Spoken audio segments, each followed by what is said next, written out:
Welcome back to National Report, a live look here in New York City, where Manhattan District Attorney Alvin Bragg is drawing outrage over his decision to drop charges against a majority of anti-Israel protesters who were arrested at Columbia University last month.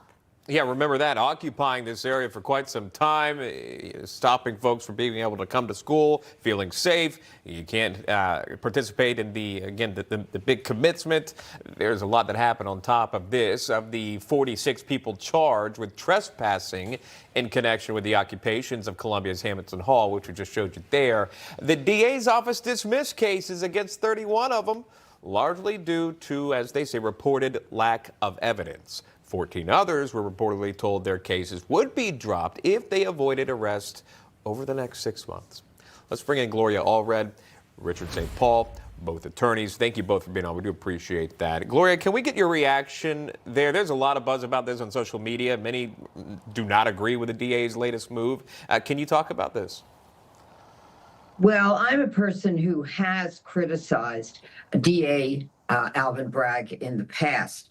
On another case where he essentially dismissed the charges against a celebrity. Having said that, in this case, the reason that they give, the legal reason, is that many of the accused who were in the hall were wearing masks. Also, the cameras were covered, that they felt that they could not prove the case beyond a reasonable doubt. The district attorney does have discretion. He can choose to prosecute or not prosecute. Obviously, it's a high-profile case, and he doesn't feel that he can carry his burden of proof and be successful with a conviction. So that's the legal aspect. Now, people politically can conclude that's the wrong decision or it's the right decision. But those are the legal reasons, the legs that he's standing on, so to speak, on the case, as to why he chose not to prosecute the largest part of the group. Wow.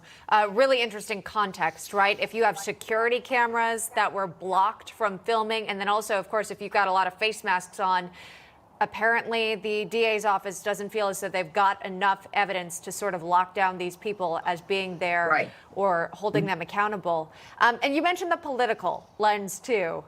We've heard from the former president, Donald Trump. He's weighing in. He's seeing the politics of it all. Truth Social writing a big article in the Wall Street Journal yesterday, along with virtually every legal scholar and expert, that I did nothing wrong on the DA Alvin Bragg case. It was only because my name is Trump.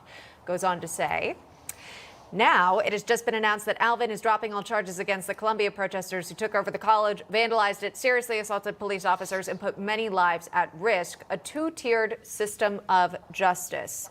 So, Richard, how are you viewing this decision by Alvin Bragg? It's nonsense, and this is why it's nonsense.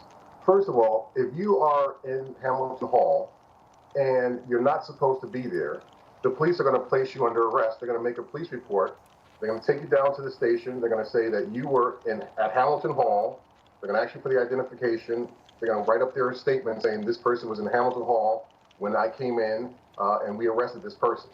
It's nonsense that cameras had to be working because you have eyewitnesses who are police officers who go in there. I look at police reports all the time in defending some of my clients. The police reports tell you what the police officer observed. So it's nonsense for Alvin Bragg to do this. I think what you have is two things. You have the lack of cooperation from Columbia University, who's not interested in prosecuting people who took over Hamilton Hall, destroyed Hamilton Hall, and also aggravated the whole circumstances of other students being able to attend freely, especially Jewish students. So you have Columbia University protecting these students, these criminals. And then you have Alvin Bragg's office who says, well, we can't prosecute. But more disturbing than that is the amount of outside agitators that were not associated with Columbia University who were arrested in Hamilton Hall, these so-called, in my opinion, anarchy groups. That's also very disturbing. And it doesn't help to have a liberal prosecutor like Alvin Bragg's office not prosecuting these things. It says to the rest of the world, oh, it's okay to do this stuff in New York.